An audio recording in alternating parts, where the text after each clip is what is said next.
welcome back to my channel. My name is Sharon, and today I'm excited to kick off a brand new series on narcissism. Every Tuesday, I'm going to highlight a true story starring a narcissist's revolting behavior. These are just going to be short videos, just where I talk about a specific incident related to a narcissist. I'm telling you now, though, I have a story that'll be coming up in a few weeks that you will not want to miss. This is actually related to a female narcissist, so subscribe to the channel now so you don't miss this. I'm telling you, it is a juicy, shocking story that you are not going to want to miss. Also, I'll be looking for submissions from other people. So if you have stories yourself that have happened to you or people you know, let me know, and I may possibly do a feature on your story upcoming. But in the meantime, I'm going to go ahead and get into the very first video. So this particular story happened to me around 2019. It was an absolutely atrocious year. I was married to a narcissist. The mask was permanently off. I was his main supply, and he was getting positively obese feeding on my agony.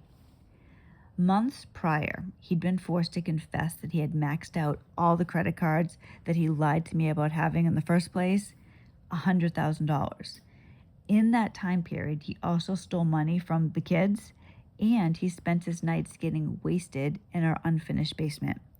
He had failed me, and he had failed the kids spectacularly. Therefore, in his deluded mind, it was time to pull out a silent treatment. Alcohol and silent treatments were the cure for all problems if you're my ex. Now, my ex, I was actually going to say that he has few talents, but that is way too generous. He has no talents but one.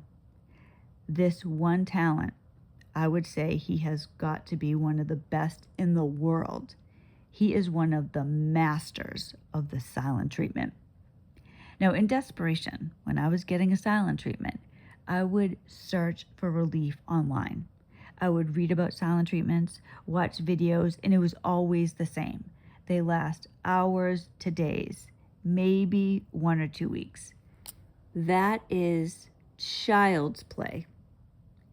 To a true narc master, such as my ex, that is just the starting point. So at this point in my story, it had been several months, probably 5 to 6 at this point, and I was not well. When he was home, my life was hell. I lived in hell. He was able to live as if I was completely invisible, as if I did not exist. It wasn't the type of thing where it was, he would tell the kids, tell mommy this or have mommy do this. No, it was just I didn't exist. And it was, I was not well. When he was around, it was a mind F. It was horrible. It was terrible. Now, I can't recall exactly what prompted this, but at one point, I tried to get him to talk to me. It was one night, and I can remember exactly, this is just seared in my mind. I was in the doorway of the kitchen, and he was a few feet away in the dining room. And it began calmly. Why won't you talk to me? Please say something. Why won't you say anything? I can't stand you not saying anything, that type of thing. Now, it eventually, when that got nowhere, when my please talk to me, begging him, please talk to me, I started to become hysterical. And at one point, I was literally, to my great shame today, but this is facts, I was on my knees begging him to say something. I was degraded to that degree, begging him. I was crying, hysterical, pleading. There was no self-respect, no self-esteem.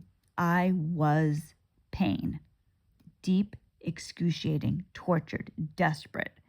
I lost my strength. I was using the door frame for support. I literally slunk down to the floor, crying, so upset. I was a ball of pain. My husband just stood there watching me, expressionless. There was not a drop, a flicker, nothing, no empathy, no life, a soulless thing There was nothing. Every cell in my body was burning. It was like fireworks going off within me, explosions of pain. I was completely broken. I did not even have the strength to stand. Months of this agony all came out, and my strength was completely dissolved. At that moment, my most vulnerable moment, my ex walked towards me, stepped over me, walked out of the house without saying a word. I told you, it's his only talent, silent treatment. But you know what? I actually realized I almost forgot the best part. As he walked out of the house, he grabbed a box of Oreos and took them with him. So he literally chose the Oreos over his wife. That's a narcissist, sadistic. They're cruel. They enjoy our suffering. It is literally their fuel. So thank you so much for listening. I'll have a new video out on Friday on something else, but I'll have a new true narc story next Tuesday. I hope you enjoyed this. I would love it if you subscribe to the channel. Let me know what you think and let me know your own stories. Thanks so much, everybody. God bless.